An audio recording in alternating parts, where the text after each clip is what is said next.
The studio lights burned hot, reflecting off the bold crimson of Congresswoman Jasmine Crockett's blazer like a warning signal. On the other side of the CNN stage, Kellyanne Conway arranged her stack of papers with the meticulous precision of a seasoned general preparing her artillery. The air in the studio was thick, electric with the promise of a political execution. For weeks, the network had promoted this town hall as a clash of political titans. Conway, the veteran Republican strategist who helped engineer Donald Trump's 2016 victory, the architect of alternative facts, against Crockett, the outspoken progressive Democrat and freshman congresswoman from Texas who had rapidly made a name for herself with her sharp legal mind and unapologetic style. The audience, a perfect microcosm of America's political divide, sat split down the middle, one side ready to cheer their seasoned champion, the other anxious for their new champion to prove her mettle. Conway had strutted onto the stage minutes earlier, a familiar, practiced smirk playing on her lips. Before the cameras were even rolling, she had made a show of her preparedness, announcing to the moderator, Jake Tapper, "I've got the receipts on Congresswoman Crockett's voting record, and tonight America will see who she really serves." The murmur from the crowd was a mix of anticipation and dread. This was Conway in her element, the political operative who had navigated the highest levels of power and emerged from countless media battles unscathed, her confidence forged in the fires of Washington's inner circles. At 57, with her perfectly styled blonde hair and navy blue dress, she was the picture of traditional political power, poised to dismantle what she likely saw as an unprepared newcomer. But the woman in the red blazer did not flinch. Jasmine Crockett, the former civil rights attorney and Texas state representative, adjusted her microphone with a calm that spoke volumes of her background. Where others might see an intimidating veteran, Crockett saw just another opposing counsel. Her composure was not naivety. It was the steady hand of someone who had faced down far more intimidating opponents in courtrooms where real lives, not just political points, hung in the balance. While Conway believed her years of experience and stack of opposition research would overwhelm this newcomer, Crockett had quietly been preparing something far more powerful. She had anticipated the attack and had not built a mere defense. She had constructed an irrefutable counteroffensive. This wasn't just another political debate. It was a trap about to be sprung, and Conway had confidently walked right into it. The significance of this confrontation extended far beyond the bright lights of the CNN studio. The nation was deadlocked, and Congress was embroiled in a bitter fight over a major voting rights bill. Republicans, led by figures like Conway on the media front, claimed the legislation would enable widespread fraud. Democrats argued it was essential to protect the very foundation of democracy. This debate was positioned to shape public opinion on legislation that could affect the outcome of American elections for decades to come.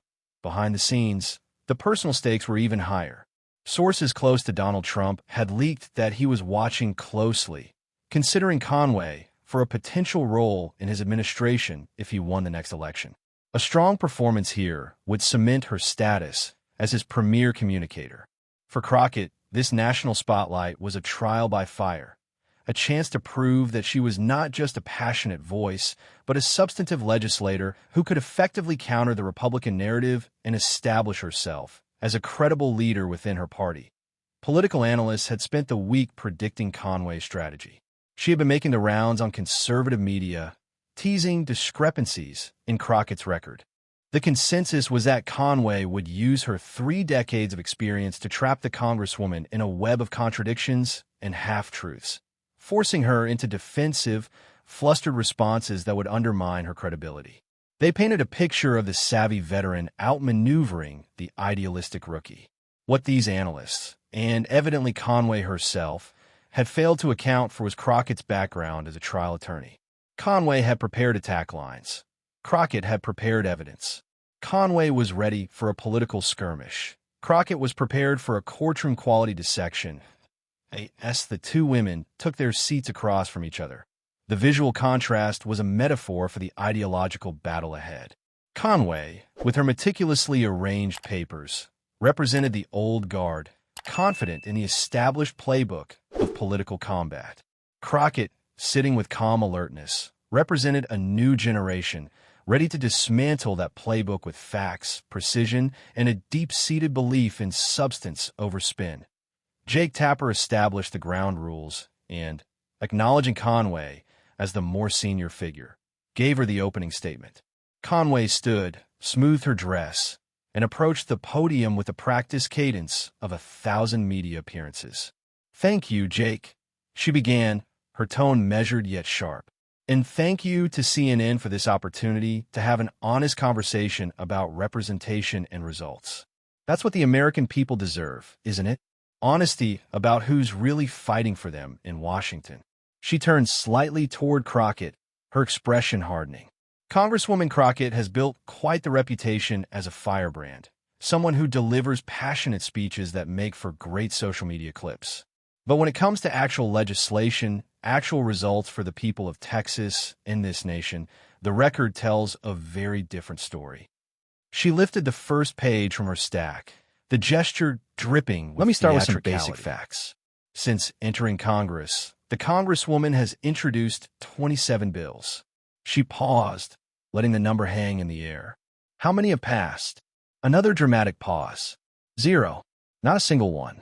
While she's been giving speeches and building a Twitter following, she hasn't managed to get a single piece of legislation across the finish line.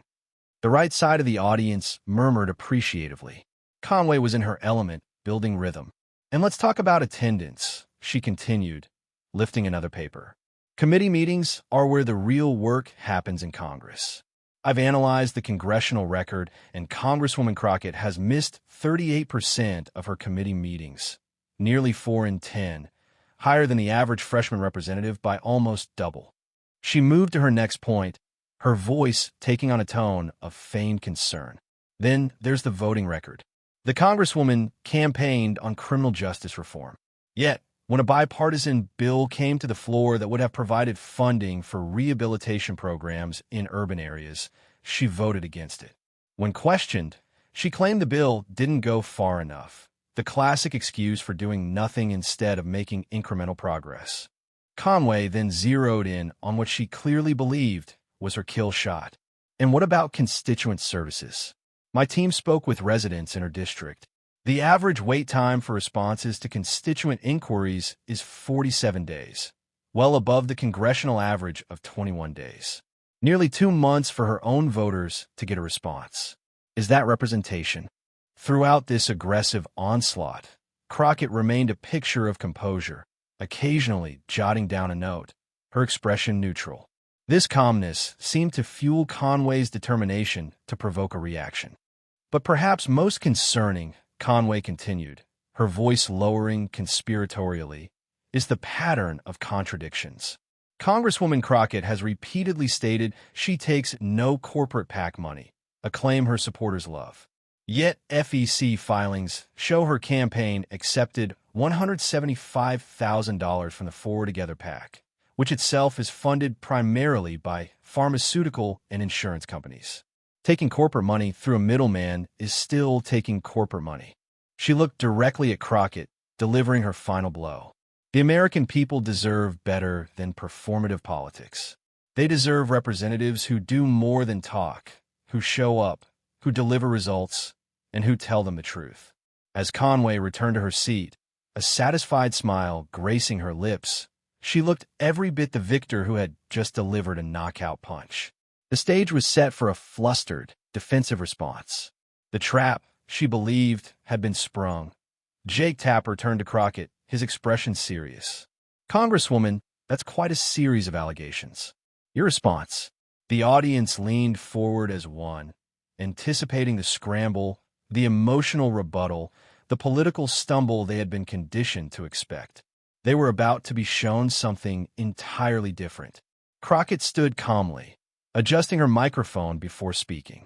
There was no rush, no panic in her movements. "Thank you, Jake," she began, her voice steady and measured, a stark contrast to Conway's sharp-edged delivery. "And thank you, Miss Conway, for that spirited interpretation of my congressional record. I appreciate your enthusiasm, though I'm concerned about the accuracy of your statements."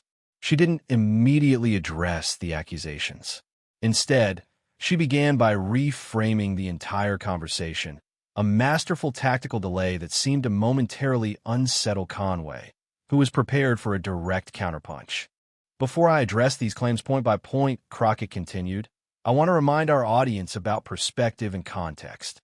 Ms. Conway comes from an administration that prided itself on what she herself famously termed alternative facts. So perhaps it's not surprising that her presentation tonight reflects that same creative approach to reality. A wave of chuckles came from the left side of the audience. Conway's smile tightened into a thin line. Crockett then began her methodical dismantling, starting with the least damaging claims to build momentum and establish a pattern of factual inaccuracy. Regarding constituent services, she stated, our office has implemented a triage system that prioritizes urgent needs, like immigration, veterans benefits, and Social Security issues. These cases receive same-day responses. The average you cited includes routine inquiries that are indeed processed in batches. But more importantly, our office has resolved 31% more constituent cases than the average freshman representative, according to the Congressional Management Foundation's quarterly report. She then turned to the committee attendance accusation. As for committee attendance, I serve on 3 committees and 5 subcommittees, an unusually heavy load that I specifically requested to maximize my impact. When simultaneous meetings occur, I prioritize based on the agenda items. What Ms. Conway failed to mention is that I've submitted more questions for the record than any other freshman member, ensuring my constituents' concerns are addressed even when scheduling conflict arise. Conway's confident expression began to falter. The details Crockett provided were specific, verifiable, and completely reframed the narrative from one of absenteeism to one regarding the criminal justice reform bill. Crockett continued, her voice still even, yes, I voted against it after fighting hard to improve it. What Ms. Conway didn't mention is that the final version had been stripped of the key provisions that would have actually helped communities of color. The remaining bill primarily funded private prison corporations while providing minimal rehabilitation services. I couldn't, in good conscience, support legislation that would ultimately harm the very communities I promised to protect. She paused, letting the weight of that statement settle in the room. Then, she looked directly at Conway, her gaze steady. And this brings me to perhaps the most serious accusation regarding campaign finance. Ms. Conway suggested I've been hypocritical about corporate PAC money. For the first time, Crockett reached for her own folder. She withdrew a single sheet of paper. The tension in the studio rose palpably. Conway shifted in her seat, a flicker of uncertainty crossing her face as she realized, too late, that Crockett had not come empty-handed. She had come with her own receipts. This is an interesting topic to raise, Mrs. Conway, Crockett said, her tone almost conversational, especially given your own history with campaign finance. But before we get to that, let me clarify. Forward Together PAC is primarily funded by labor unions and individual donors, not corporations as you claimed. Their FEC filings are public record. She had just fact-checked Conway's central ethical attack with a simple reference to publicly available documents. But she wasn't finished. She was just warming up. However, Crockett continued, glancing at her notes, since you've opened this door, perhaps we should discuss the Rebuilding America Super PAC that supported your work in 2017, which, according to FEC filings, received 89% of its funding from just 3 pharmaceutical companies that were seeking regulatory approval at the time you were advising. The studio fell into a stunned silence. Conway's expression froze, her hand moving unconsciously to her throat.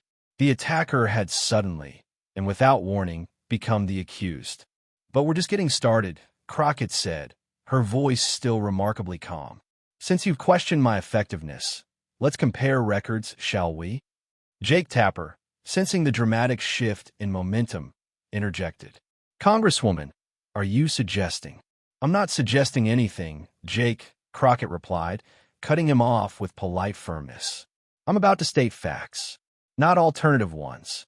Real, verifiable facts about effectiveness and representation that the American people deserve to hear. Since Ms. Conway has made this the focus of our discussion tonight. Conway reached for her water glass, her hand betraying a slight tremor. The studio lights seemed to intensify, illuminating a political landscape that had just been turned completely upside down. The confident smirk was gone, replaced by a mask of alarm. The confrontation she had initiated was spiraling far beyond her control, and Jasmine Crockett, the freshman congresswoman she had intended to expose, was now holding the gavel. The studio lights seemed to intensify, casting the stage in a harsh, revealing glare as Congresswoman Jasmine Crockett stepped from behind her podium, iPad in hand. The atmosphere had fundamentally shifted. The predatory confidence that had defined Kellyanne Conway's opening had evaporated, replaced by a palpable, defensive tension. Crockett, in contrast, was the picture of focused calm. Since Miss Conway has expressed such concern about effectiveness in government, Crockett began, her voice clear and cutting through the thick silence, let's examine her own record of delivering results for the American people. She activated her iPad, and the large studio monitors flashed to life, displaying a stark slide titled, Conway Administration Initiatives, Promised versus Delivered.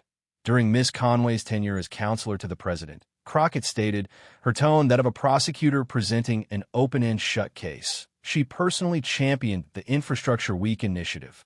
She paused, letting the famously mocked phrase hang in the air. Not once, but 16 separate times over 4 years. She looked directly at Conway, whose face had tightened. Yet not a single major infrastructure bill was ever passed. 16 announcements, 0 results. Conway leaned into her microphone, a hint of desperation in her interjection. That's an oversimplification of complex legislative.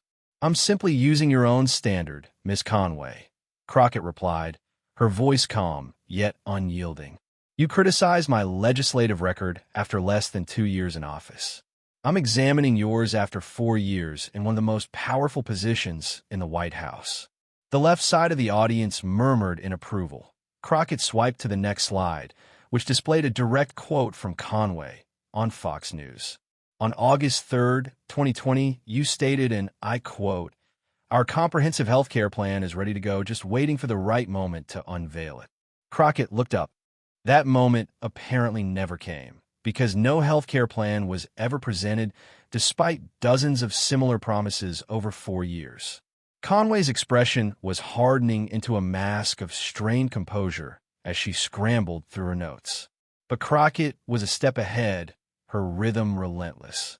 You mentioned my committee attendance, Crockett continued, swiping again. Let's talk about the Opioid and Drug Abuse Commission that you were appointed to lead in 2017. According to official White House records, you attended only 4 of the 11 meetings, the lowest attendance rate of any commissioner. The final report issued 65 recommendations, but a subsequent JO analysis found that only 3 were fully implemented during your tenure. Conway's face flushed, but those statistics are misleading.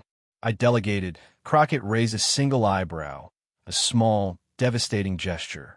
So if attendance doesn't matter when it's your attendance, but it's a critical metric when evaluating my service. Interesting standard. Jake Tapper attempted to intervene. Let's try to. I have the floor, Jake, Crockett said firmly but respectfully, not breaking eye contact with Conway. Miss Conway opened this line of inquiry about effectiveness and attendance, and I'm responding directly to her accusations with documented facts. The audience was utterly captivated. Conway's earlier confidence had shattered. She was now shuffling through papers, a general whose maps had just been revealed to be false. Crockett switched to a new slide showing complex FEC financial records. Now, about those campaign finance concerns you raised. Her tone was dangerously conversational.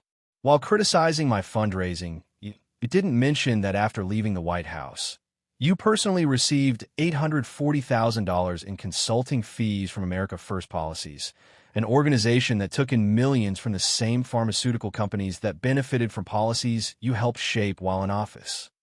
Conway's face paled. That's a gross mischaracterization of legitimate consulting work. Is it? Crockett asked. 3 weeks after you joined their payroll, you appeared on Fox News advocating against pharmaceutical price negotiations, without disclosing your financial relationship with an organization heavily funded by pharma PACs. The House Ethics Committee would consider that a clear conflict of interest requiring disclosure. The right side of the audience had grown deathly quiet. The gasps from the left were now sounds of stunned realization. You criticized my bill passage rate, Crockett continued, swiping to a comparison chart, but failed to mention that I have successfully amended 16 pieces of legislation that have become law, including critical provisions on voting rights and police accountability. That's actually 3 more than the average for freshman representatives at this point in the term. She delivered the final, crushing blow. And while we're discussing effectiveness, during her time as the highest-ranking woman in the White House, the number of women in senior government positions decreased by 23%, according to the Office of Personnel Management's own data. Conway, clearly rattled, interrupted, "That statistic completely ignores the broader context of the context, Miss Conway," Crockett interjected, her voice rising for the first time, though only slightly, to emphasize her point, is that you positioned yourself as an advocate for women in leadership while presiding over a historic decline in women actually serving in leadership. That's not my opinion. That's documented fact from your administration's own personnel records.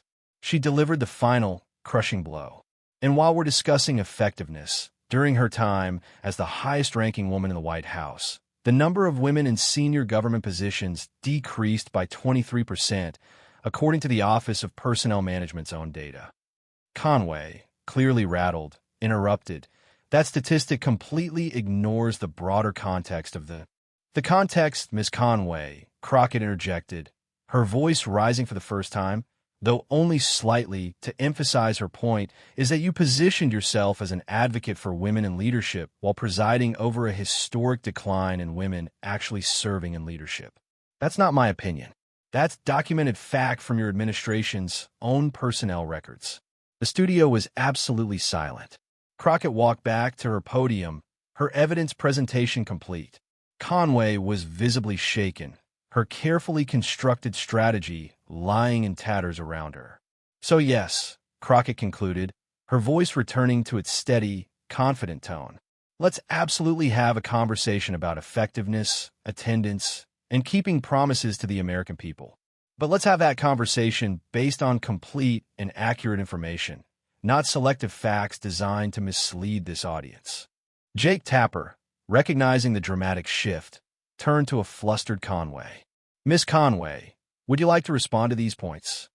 Conway, attempting to recover her composure, shuffled her notes with trembling hands. "What we're seeing here is a classic Washington deflection tactic. Instead of addressing her own record, the Congresswoman wants to relitigate the past administrations. I've addressed each of your accusations point by point with documented evidence," Crockett interjected calmly. "I'm simply holding you to the same standard you attempted to apply to me. If effectiveness in government is your concern, shouldn't your own record be relevant?" The audience erupted in applause, primarily from the left, though several on the right nodded in reluctant agreement. Conway tried again, her voice strained. "The difference is that our administration faced unprecedented obstruction from my first term has coincided with the most closely divided Congress in modern history," Crockett countered seamlessly. "Yet, I've still managed to get 37 amendments accepted into legislation that's now law. Obstruction is a reality for everyone in Washington, Miss Conway. The question is whether you find ways to be effective despite it." A member of the audience stood up, unable to contain themselves. "Miss Conway, are you going to address the pharmaceutical money issue? That seems like a pretty serious conflict of interest." Tapper immediately intervened, but the damage was done. Conway's expression flickered between anger and alarm. She had lost control of the narrative completely. What had begun as her offensive operation had transformed into a desperate defensive struggle. "Perhaps," Crockett suggested, her tone surprisingly gentle given her commanding position, "we should move beyond these personal attacks and discuss the actual policies affecting Americans. I came here tonight prepared to debate voting rights legislation, healthcare access, and economic opportunity, issues that matter to the people watching at home." The contrast was now devastating. Crockett, offering to elevate the discourse, stood as the picture of confident, substantive leadership. Conway, who had begun the evening as the aggressor, now appeared petty, flustered, and unprepared for the policy debate that was supposed to be the core of the town hall. Tapper seized the opportunity to redirect. "That's an excellent suggestion, Congresswoman. Let's move to policy issues. Ms. Conway, would you like to begin with your perspective on the current voting rights legislation?" Conway, struggling to regain her footing, cleared her throat. "Of course. The current bill being pushed by Democrats is a federal overreach that would undermine election security." And specifically, Crockett asked, not giving her an inch to hide, "Which provisions concern you?" "Miss Conway," Crockett said, her tone respectful but firm, "the American people deserve specific critiques, not generalities. Which provisions specifically do you believe represent overreach? And what alternatives would you propose to address documented cases of voter suppression?" The audience watched in stunned silence as Conway, the legendary political communicator, faltered, unable to provide the policy specifics that Crockett commanded with ease. A CNN producer was seen speaking urgently into his headset. Moments later, Tapper announced a commercial break. As the cameras stopped rolling, Conway was immediately flanked by whispering staffers, while Crockett remained at her podium, calmly reviewing her notes. The reversal was total. The moment the town hall concluded, social media erupted. Hashtag Crockett flipped the script and hashtag Facts Matter began trending nationwide. Video clips of Crockett's methodical dismantling spread like wildfire. The post-debate analysis was brutal. CNN's David Axelrod stated bluntly, "What we just witnessed was one of the most effective counterpunches in recent political memory." Conway came with a knife, but Crockett brought receipts. Even conservative analyst Scott Jennings conceded Conway's strategy backfired spectacularly. It was a tactical error that exposed her to exactly the kind of factual rebuttal that's difficult to spin.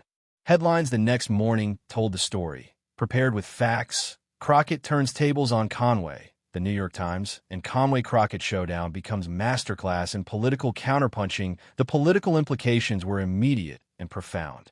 Democratic leadership, recognizing a star, elevated Crockett, putting her in charge of a voting rights task force. Republican strategists conducted a grim postmortem. One anonymously admitted she underestimated her opponent and overestimated her. The fallout was personal and professional. Sources reported Trump was displeased, viewing the performance as having unnecessarily elevated Crockett. A planned media tour was scaled back, and rumors swirled that her prospects for a future administration role were damaged. In Crockett's district, constituent engagement and volunteer applications soared. Perhaps most significantly, polling on the voting rights bill showed a measurable shift, with support increasing by 7 points among independents. 2 weeks later, in a move that echoed Crockett's effective defense of the bill, 3 moderate Republican senators announced support for an amended version, specifically citing the security provisions she had highlighted.